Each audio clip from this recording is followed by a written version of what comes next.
Hi guys, welcome to Acco Drive, and we have with us today the new Royal Enfield Himalayan. Because there's an embargo, I can't give any opinions on this motorcycle, but we can show you the key highlights of this new adventure motorcycle from Royal Enfield in a quick walk around video.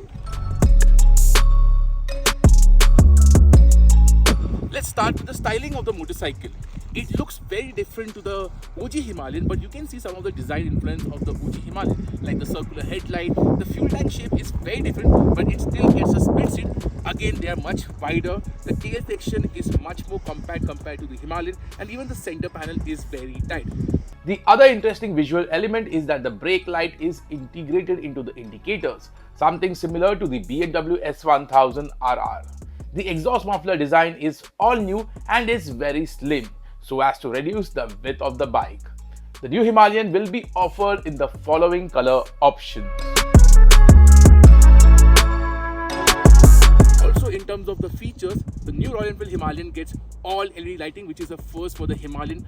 Also, it gets a TFT instrument console, which is a first for a Royal Enfield motorcycle, and here are its key details. One of the biggest highlights of the new Himalayan is the new Sherpa 450 engine. This motorcycle's engine is completely different to the older Himalayan's long-stroke engine. This is a high-revving motorcycle, high-revving engine, produces 40 bhp and 40 Nm of torque, and unlike the older Himalayan, this gets a 6-speed gearbox with a slipper clutch.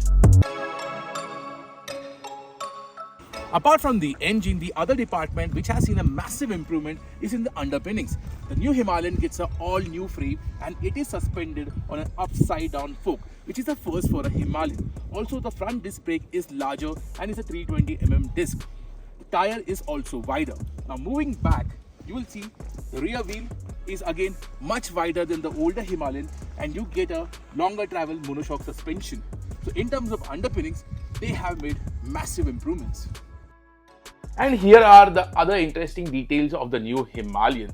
The tubeless tire spoke rims will be offered as an option, but will not be available in India as it needs to undergo homologation. Standard seat height is 825mm, but that can be extended to 845mm by using a barrel mechanism underneath. Customers can also opt for a new low seat option that drops the seat height to 805mm. Fuel tank capacity is now larger at 17 liters, and that should be really helpful while touring. As I mentioned earlier, our review video of the new Himalayan goes live on November 10th. So make sure you guys have subscribed to the Acco Drive channel.